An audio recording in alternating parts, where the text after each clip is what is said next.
రోజులుగా బీఆర్ఎస్కి షాకుల మీద షాకులు తగులుతున్నాయి. అవును, దాదాపు ఉమ్మడి ఆదిలాబాద్ జిల్లా వ్యాప్తంగా కాంగ్రెస్లోకి వలసలు రాను రాను పెరగడం కేసీఆర్కి కంటి మీద కునుకు లేకుండా చేస్తుంది. బీఆర్ఎస్లో ఉన్న చాలా మంది నాయకులు హస్తం కండువా కప్పుకోవడానికి పోటీ పడుతున్నట్లు విశ్వసనీయ వర్గాల సమాచారం. ఇక చేజారుతున్న నేతల్ని చూసి కూడా పార్టీ అధినాయకత్వం ఏమీ చేయలేని నిస్సహాయ స్థితిలో ఉన్నట్లు తెలుస్తుంది. ఈ క్రమంలో ఓటర్ల తీరుకు అనుగుణంగానే ఆయా రాజకీయ పార్టీల నేతలు సైతం సొంత గూటిని వీడి కండువాలు మార్చేస్తున్నట్లు బోధపడక తప్పదు. అయితే నేతలంతా ముక్కుమడిగా పార్టీ వీడి కాంగ్రెస్లోకి వెళ్తున్నప్పటికీ తాజా మాజీ ఎమ్మెల్యేలు కనీసం వారిని అడ్డుకునే ప్రయత్నాలు కూడా చేయకపోవడం కొసమురుపు. ఇటీవలే డీసీసీబీ చైర్మన్ అడ్డి భోజారెడ్డి, పరిషత్ చైర్మన్ జనార్దన్ రాథోడ్, జైనత్ జెడ్పీటీ తుమ్మల అరుంధతి, బీజేపీకి చెందిన ఇచ్చోడ ఎంపీపీతో పాటు మంచిర్యాల మండల పార్టీ అధ్యక్షుడు వెంకట్రెడ్డి, నిర్మల్ మున్సిపల్ చైర్మన్లు, వైస్ చైర్మన్లు, ఆసిఫాబాద్ కొమరంభీం జిల్లాకు చెందిన పలువురు ద్వితీయ శ్రేణి నేతలు, కౌన్సిలర్లు, స్థానిక సంస్థల ప్రజాప్రతినిధులు ముక్కుముడిగా బీఆర్ఎస్కు రాజీనామా చేసి కాంగ్రెస్లోకి వెళ్లడం ఇప్పుడు రాజకీయ వర్గాల్లో హాట్ టాపిక్గా మారింది. అంతేకాకుండా గతంలో కాంగ్రెస్లో కొనసాగి గులాబీ తీర్థం పుచ్చుకున్న వారిలో బీఆర్ఎస్కు చెందిన కొందరు నాయకులు తిరిగి సొంత అవసరాల కోసం కాంగ్రెస్లో చేరుతున్నట్లు కనబడుతుంది. ఈ తరుణంలోనే సబితా ఇంద్రారెడ్డి కూడా కాంగ్రెస్ వైపు ఆశగా చూస్తుందని విశ్వసనీయ వర్గాల సమాచారం.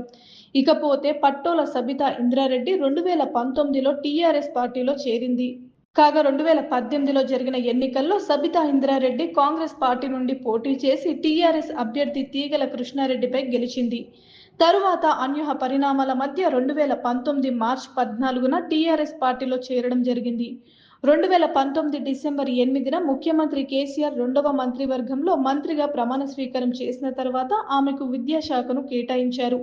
ఈ క్రమంలో తెలంగాణ రాష్ట్రంలో తొలి మహిళా మంత్రిగా ఆమె తన ఉనికిని చాటుకున్నారు. అయితే తాజాగా కళ్యాణలక్ష్మి చెక్కుల పంపిణీ కార్యక్రమానికి హాజరైన సందర్భంగా ఆమె విలేకరులతో చిట్చాట్గా మాట్లాడారు.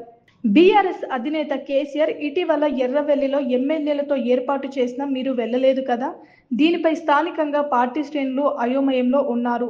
మీరు కూడా పార్టీ మారుతారనే అనుమానం వారిలో కలుగుతున్నట్లు కనిపిస్తుంది అని ఓ రిపోర్టర్ ప్రస్తావించగా, కేసీఆర్ కేవలం హైదరాబాద్, మేడ్చల్ జిల్లాల ఎమ్మెల్యేలను మాత్రమే పిలిచారు.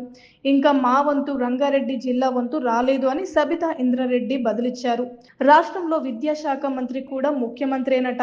ఏ శాఖకు ఎవరు మంత్రో అర్థం కావడం లేదు. ఇంతకీ హోంశాఖ ఎవరి వద్ద ఉందో ఆ శాఖ మంత్రి ఎవరో ఎవరికీ తెలియదని ఆమె అన్నారు. దీంతో మీకోసమే ఖాళీగా ఉంచారేమో మేడం, మీరు వెళ్తే మీకే ఆ శాఖ ఇస్తారేమో అని రిపోర్టర్ నవ్వుతూ వ్యాఖ్యానించగా,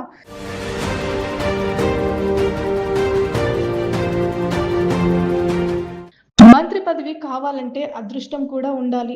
ఎంత కష్టపడ్డా నుదుటి రాత బాగలేకుంటే ఏమీ చేయలేమని సబితా సరదాగా వ్యాఖ్యానించారు. అయితే ప్రస్తుతం రాష్ట్రంలో తమ పార్టీ అధికారంలో లేకుండా పదవి ఎలా సాధ్యమవుతుందని గాని, మరో 5 ఏళ్ల తర్వాత చూద్దామని గాని ఆమె అనకపోవడం చర్చనీయాంశమైంది. అయితే బీఆర్ఎస్ ఎమ్మెల్యేలు పార్టీని వీడుతున్నా కేసీఆర్ పట్టించుకోవడం లేదు. బీఆర్ఎస్ను వీడుతున్న ఎమ్మెల్యేలు, నాయకుల గురించి ఆలోచించాల్సిన అవసరమే లేదని ఆ పార్టీ అధినేత మాజీ సీఎం కేసీఆర్ అన్నారు. పార్టీని వీడి దొంగలతో కలిసేటోళ్ల గురించి తమకు బాధ లేదని వ్యాఖ్యానించారు. ఒకరు పోతే 10 మంది నాయకులను పార్టీ తయారు చేసుకుంటుందని చెప్పారు. మెరికల్ లాంటి యువ నాయకులను బీఆర్ఎస్ సృష్టిస్తుందని ప్రకటించారు. తెలంగాణ ప్రగతి ప్రస్థానంలో చేరుకోవాల్సిన మైలురాయిలు ఇంకా చాలా మిగిలి ఉన్నాయని, ప్రజల ఆకాంక్షలు, కలలను నెరవేర్చగలిగే అవగాహన తమకు మాత్రమే ఉందని పేర్కొన్నారు. అయితే కేసీఆర్ ఫామ్ హౌస్ పాలిటిక్స్ చేస్తూ ఎమ్మెల్యేలను చేజార్చుకుంటుంటే సీఎం రేవంత్ మాత్రం తనదైన శైలిలో వ్యూహాలు రచిస్తూ దూసుకుపోతున్నారు.